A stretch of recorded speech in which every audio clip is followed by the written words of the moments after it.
much and exercise too little become obese. We view obesity as a lifestyle choice, and the cure for it is simple: eat less and exercise more. This may sound logical, but it's wrong. Let me explain. First, let's talk about set point.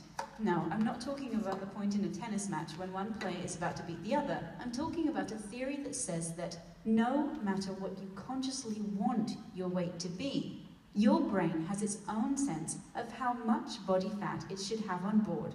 And it has a complex system in place that very precisely regulates your energy intake and expenditure to keep you within a so-called set point range for body fat.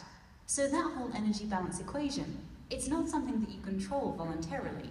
Your brain regulates your calories in to your calories out for you.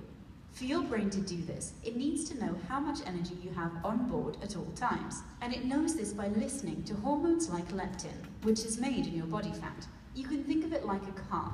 Leptin is the gas gauge that tells your brain how much gas is in your tank. But leptin is just one piece of the puzzle. You've got a whole bunch of other hormonal signals and sensors that are involved too. Your bones, muscles, pancreas, liver, GI tract and sensory organs, they all play a role, communicating with your brain to give it the information it needs to do its job. But that's more detail than we need for this conversation. The point is that you have a complex system in place that regulates you to within a set point range for body fat. So what happens if Amanda decides to lose weight by going on a diet?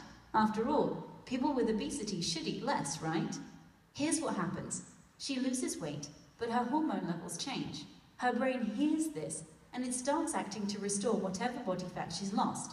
She feels hungrier, and although she doesn't know it, she's also burning fewer calories than before. You see, set point is usually a one-way street. Once it's been elevated, the brain works to defend it just as vigorously as it would a lower set point.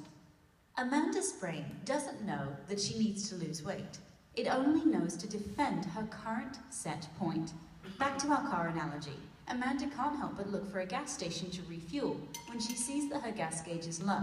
At the same time, she becomes more fuel efficient, burning less energy than before. This might explain why treating obesity with diet and exercise so often fails to produce the desired results. It's sort of like telling Amanda that she needs to be a more careful driver, when the real problem is that she needs a mechanic to fix her car.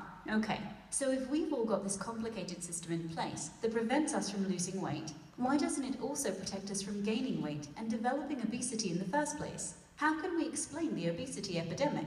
Getting back to Amanda, why did she develop obesity? The answer is that it takes a perfect storm to cause an obesity epidemic like the one we're seeing now. And it's our modern environment that places us, and Amanda, directly in the path of that storm. While there's no single cause for the rising rate of obesity, changes to the chemical and nutrient content of our food, the so-called Western diet, a decrease in physical activity, increased levels of stress, inadequate and disrupted sleep, and more widespread use of medications that promote weight gain all play a role. Our unique genetics and developmental histories cause each of us to respond differently to these elements of the modern environment, and some of us, like Amanda, respond by sending hormonal signals that elevate our set point for body fat. It's not that Amanda's system has stopped working, it's just that it's working to regulate her to a set point that's too high.